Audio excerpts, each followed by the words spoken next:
Good morning students. मैं अर्चना जोशी। आज हम कोड नंबर 1003 अप्लाइड केमिस्ट्री में चैप्टर नंबर 1 को आगे कंटिन्यू कर रहे हैं। कल जो प्रीवियस क्लास थी इससे पहले उसमें हमने देखा था बोर के एटॉमिक मॉडल के कुछ पॉइंट्स और बोर एटॉमिक रेडियस को कैसे हम कैलकुलेट कर सकते हैं अगर इलेक्ट्रॉन हाइड्रोजन एटम के nth ऑर्बिट में प्रेजेंट हो। आज जो है हम next topic energy of the electron in nth orbit को कैलकुलेट करते हैं। How energy can be calculated if the electron resides in the nth orbit of the hydrogen atom. Energy of an electron moving in nth orbit is equals to the sum of its kinetic energy and potential energy. किसी भी electron की जो ऊर्जा है, कुल ऊर्जा जो nth orbit में उपस्थित हो, उसकी गतिज ऊर्जा तथा उसकी स्थितिज ऊर्जा के योग के बराबर होती है। What is kinetic energy? गतिज ऊर्जा क्या है? Kinetic energy arises due to the motion of the electron and is equals to half mv square. किसी भी इलेक्ट्रॉन की जो गतिज ऊर्जा है उसके नाभिक के चारों ओर गति के कारण उत्पन्न होती है, जिसे हाफ mv स्क्वायर द्वारा व्यक्त किया जाता है। जबकि स्थितिज ऊर्जा जो है इलेक्ट्रॉन की, वो इलेक्ट्रॉन के धनात्मक आवेशित नाभिक के आकर्षण क्षेत्र में उपस्थित होने के कारण उत्पन्न होती है। Potential energy arises due to presence of electron in the attractive field of the positive nucleus and is given by minus e square upon r. इसे minus e square upon r से व्यक्त किया जाता है। ये माइनस जो sign है वो इलेक्ट्रॉन और न्यूक्लियस के बीच के अट्रैक्शन को बताता है। इस प्रकार किसी भी nth ऑर्बिट में इलेक्ट्रॉन की जो कुल ऊर्जा है वो काइनेटिक एनर्जी और पोटेंशियल एनर्जी के योग के बराबर है। Sum of kinetic energy and potential energy. पहले ही बता चुकी हूं कि kinetic energy equals to half mv square while potential energy is equals to minus e square upon r. So on putting these values we get half mv square minus e square upon r. It is equation 1. According to the Bohr point, we know that in the balanced state of electron in moving condition, the centripetal force is equals to centrifugal force. जब electron किसी भी नाभिक के चारों ओर संतुलित अवस्था में गति करता है तो उस पर कार्य करने वाला अभिकेंद्रीय बल जो है वो अपकेंद्रीय बल के बराबर होता है। यहाँ जो अभिकेंद्रीय बल है अर्थात electrostatic force of attraction that is centripetal force is equals to e square upon r square, और जो सेंट्रीफ्यूगल फोर्स है वो mv स्क्वायर अपॉन आर। ये हम प्रीवियस क्लास में कर चुके हैं। इन दोनों इक्वेशन को जब हम सॉल्व करेंगे तो we get mv square equals to e square upon r. It is equation 2। जब हम इक्वेशन 2 से ये mv स्क्वायर का मान इक्वेशन 1 में पुट करते हैं, यहाँ mv स्क्वायर इक्वल्स टू किसके बराबर है? ई स्क्वायर अपॉन आर। तो जो इक्वेशन 1 में यहाँ जो mv स्क्वायर है वहां पर मैं ये वैल्यू पुट कर सकती हूँ। तो फ्रॉम इक्वेशन 1 एंड 2 क्या होगा? यहाँ mv स्क्वायर की प्लेस पे हमने लिखा half e square upon r minus as it is और ई स्क्वायर अपॉन आर। तो ये हो गई इक्वेशन अपनी half e square upon r minus e square upon r. Then on solving it we get minus e square upon 2r। तो हमारे पास जो electron की जो टोटल एनर्जी है वो किसके बराबर होगी? Minus e square upon 2r। It is equation 3। अब हमको पता है कि इलेक्ट्रॉन जब nth ऑर्बिट में प्रेजेंट होता है तो जो उसकी रेडियस जो त्रिज्या होती है वो किसके बराबर होती है? n square h square upon 4 pi square m e square. ठीक है, ये है रेडियस का फॉर्मूला। तो ये होगी इक्वेशन 4। तो इक्वेशन 4 से इस r की वैल्यू को जब हम इक्वेशन 3 में पुट करते हैं तो we get E equals to, जब इस वैल्यू को यहां पुट करेंगे तो we get -2π² me4 upon n² h². It is the formula of the energy of an electron which is moving in the nth orbit. क्या हो गया? -2π² me4 अपॉन n² h². अब यदि इलेक्ट्रॉन जो है वो फर्स्ट बोर ऑर्बिट में move करता है, if electron is moving in first Bohr orbit, then the value of n will be 1. First Bohr orbit में n का जो मान होगा 1. तो जो एनर्जी का जो एक्सप्रेशन है उसमें n की जगह जब हम 1 पुट करेंगे तो हमें क्या फॉर्मूला मिलेगा? E1 equals to -2π² me4 upon h². ये हो गया एनर्जी का फॉर्मूला जब इलेक्ट्रॉन जो है वो फर्स्ट ऑर्बिट में मूव करता है. अब इस एक्सप्रेशन में हम देखते हैं pi mass of the electron, charge of electron and Planck constant, all are constants. ये सारे स्थिरांक हैं जो मैं आपको रेडियस के एक्सप्रेशन में भी बता चुकी हूं. इनके मान, पाई की value 3.14, mass of the electron 9.1 into 10⁻⁻28 ग्राम, जो इलेक्ट्रॉन का आवेश है 4.8 into 10⁻10 ESU, electrostatic unit, and the value of Planck constant is 6.62 into 10⁻27 अर्ग सेकेंड. जब इन सारे कांस्टेंट्स की वैल्यू हम इसमें पुट करते हैं तो इलेक्ट्रॉन वोल्ट में हमको जो एनर्जी की वैल्यू मिलती है वो है -13.6 इलेक्ट्रॉन वोल्ट पर एटम. अर्थात यदि इलेक्ट्रॉन हाइड्रोजन एटम के फर्स्ट बोर ऑर्बिट में प्रेजेंट हो तो उसकी ऊर्जा का मान इलेक्ट्रॉन वोल्ट में कितना होगा? -13.6.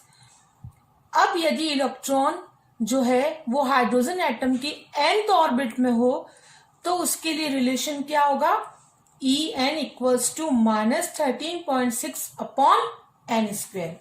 अर्थात फर्स्ट के अलावा जो अदर ऑर्बिट है उसमें अगर हो इलेक्ट्रॉन 2, 3, 4, 5 एक्सेट्रा, देन यहाँ n में अगर सपोज थर्ड ऑर्बिट में है तो -13.6 अपॉन 3².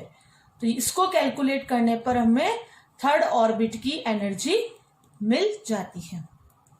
तो इस प्रकार ये जो सारा हमने पढ़ा वो हुआ एनर्जी ऑफ एन इलेक्ट्रॉन के बारे में. अब जो नेक्स्ट टॉपिक करने जा रहे हैं उसका नाम है हाइड्रोजन स्पेक्ट्रम. क्या होता है?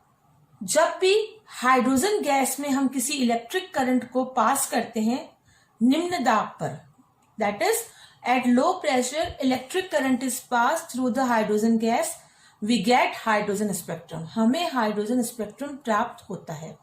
What is spectrum? It contains a number of lines. इसमें बहुत सारी छोटी छोटी रेखाएं पास पास स्थित होती है. And these lines are present in the visible, ultraviolet and infrared regions. ये रेखाएं जो है वो दृश्य क्षेत्र में, यूवी क्षेत्र में तथा अवरक्त क्षेत्र में स्थित होती है, जिनके जो वेवलेंथ है अर्थात तरंग दैर्ध्य उनका मान अलग अलग होता है. यहाँ पर जो स्पेक्ट्रम में जो प्रत्येक लाइन है उसकी जो आवृत्ति है वह भी एक निश्चित होती है. Each line of the spectrum correspond to a particular frequency. ये सारी जो लाइन है जो अपने को मिलती है हाइड्रोजन स्पेक्ट्रम में, इन स्पेक्ट्रल लाइंस को हमने 5 सीरीज में बांटा हुआ है. These spectral lines are grouped into 5 series. First series is Balmer series which found in the visible region of the spectrum.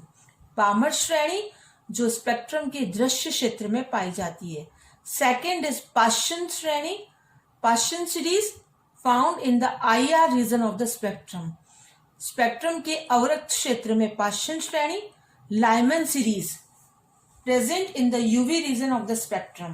Lyman श्रेणी जो है वो स्पेक्ट्रम के यूवी क्षेत्र में, Brackett series IR region of spectrum, and the last one is पिफर्न series, it is present in the IR region of the spectrum. ये जो लाइंस है, इन स्पेक्ट्रल लाइन की जो तरंग संख्या जिसे हम न्यू बार से शो करते हैं, it is equal to the reciprocal of the wavelength. किसी भी स्पेक्ट्रल लाइन की जो तरंग संख्या है उसका मान उसके तरंग दैर्ध्य के व्युत्क्रम के बराबर होता है। अर्थात हमारे पास अगर तरंग दैर्ध्य का मान है तो उसका अगर हम व्युत्क्रम कर ले 1/λ तो we will get the value of wave number. तो इन स्पेक्ट्रल लाइंस की तरंग संख्या को ज्ञात करने के लिए रिडबर्ग फॉर्मूला दिया गया। What is Rydberg formula? It is equals to RH into 1/n1 square minus 1/n2 square. ये जो रिडबर्ग कांस्टेंट है इसकी वैल्यू होती है 109679।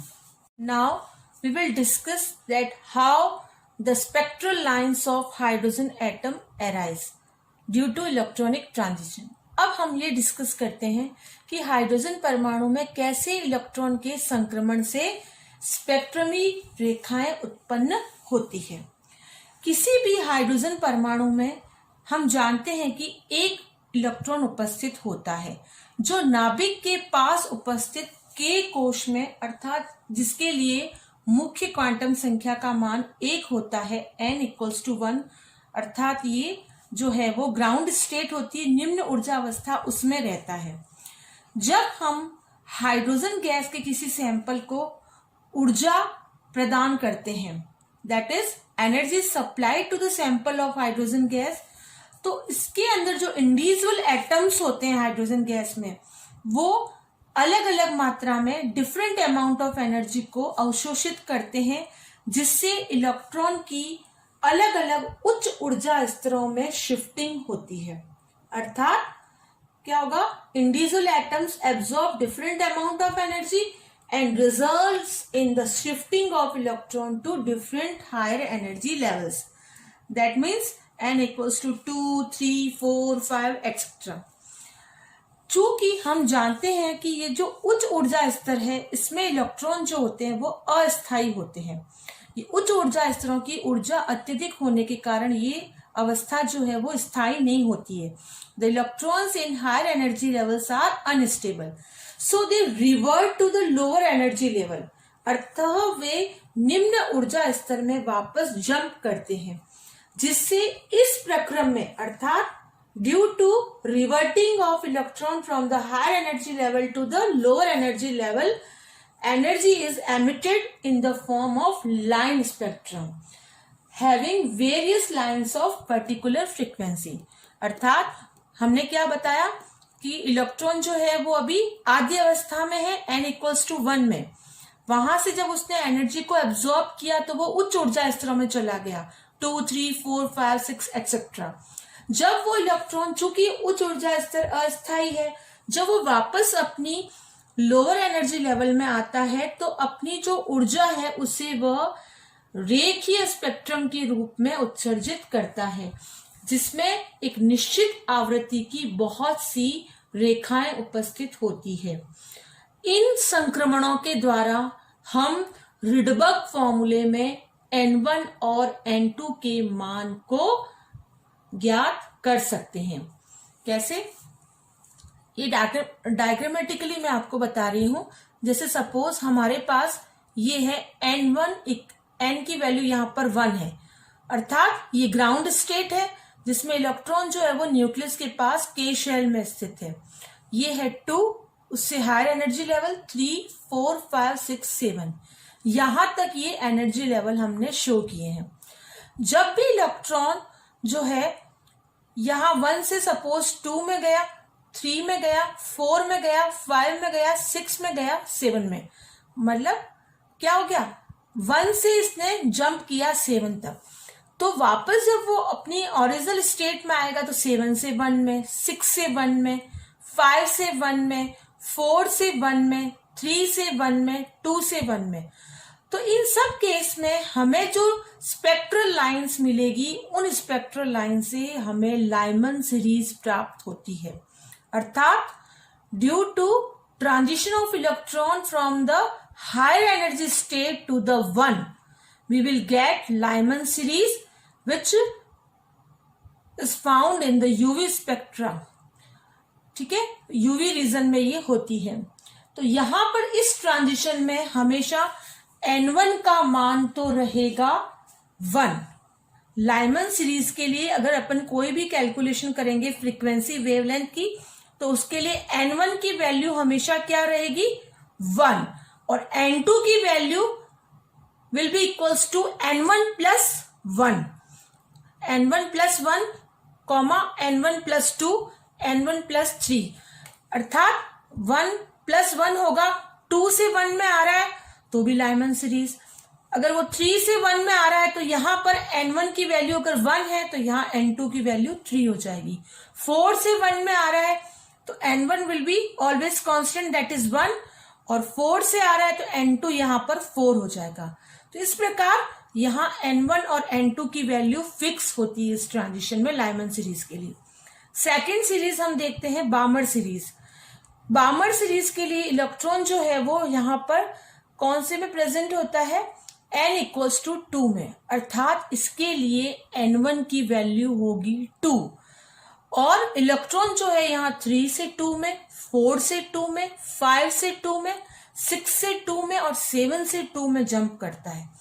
अर्थात हर 2 से 3, 4, 5, 6, 7 में वो गया और वापस यही रिवर्ट होगा, तो जो लाइंस मिलेगी वो कौन से रीजन में होगी, स्पेक्ट्रम के दृश्य क्षेत्र में, विजिबल रीजन में, और उस सीरीज को कहा जाएगा बामर सीरीज।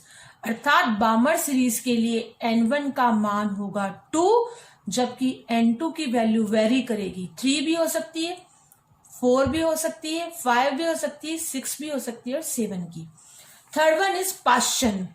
पाशन के लिए N1 की वैल्यू होगी 3, अर्थात जब इलेक्ट्रॉन 4 से 3 में आता है तो हमें पाशन की फर्स्ट लाइन प्राप्त होती है, N1 3 और N2 हो गया 4।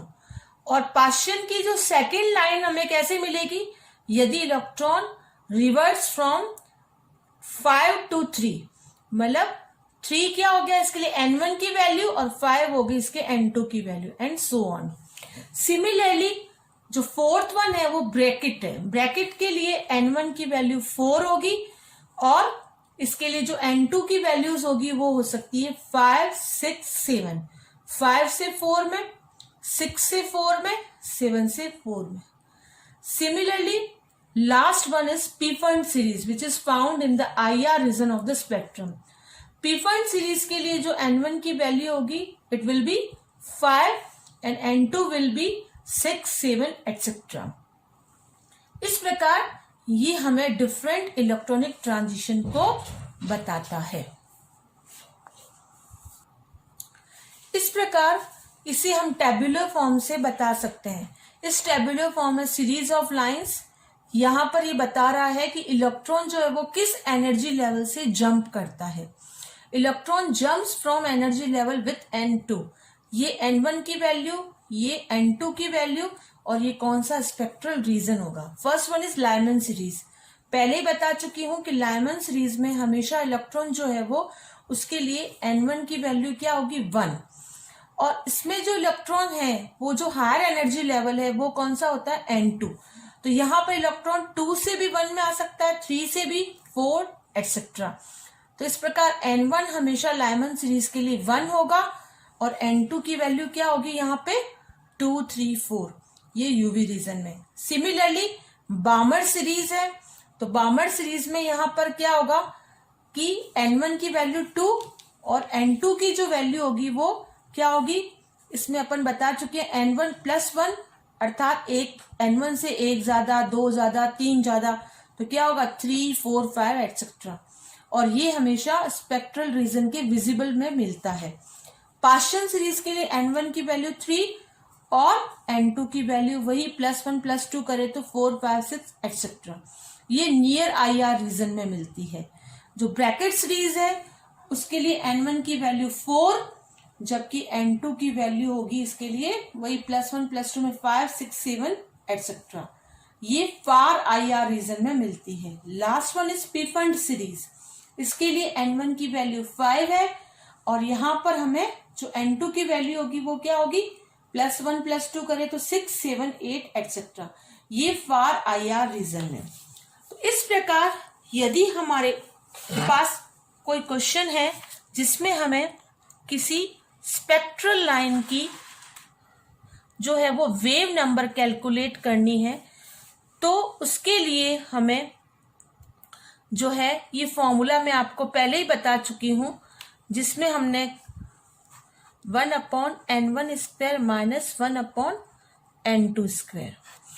तो यदि हमें यहां पर लाइमन सीरीज जो है उसकी फर्स्ट लाइन जो बन रही है उसकी वेव नंबर अगर हमको निकालनी है, लाइमन सीरीज की फर्स्ट लाइन, तो लाइमन सीरीज की फर्स्ट लाइन का मतलब हो गया कि लाइमन के लिए n1 की वैल्यू तो हमेशा क्या होगी, 1।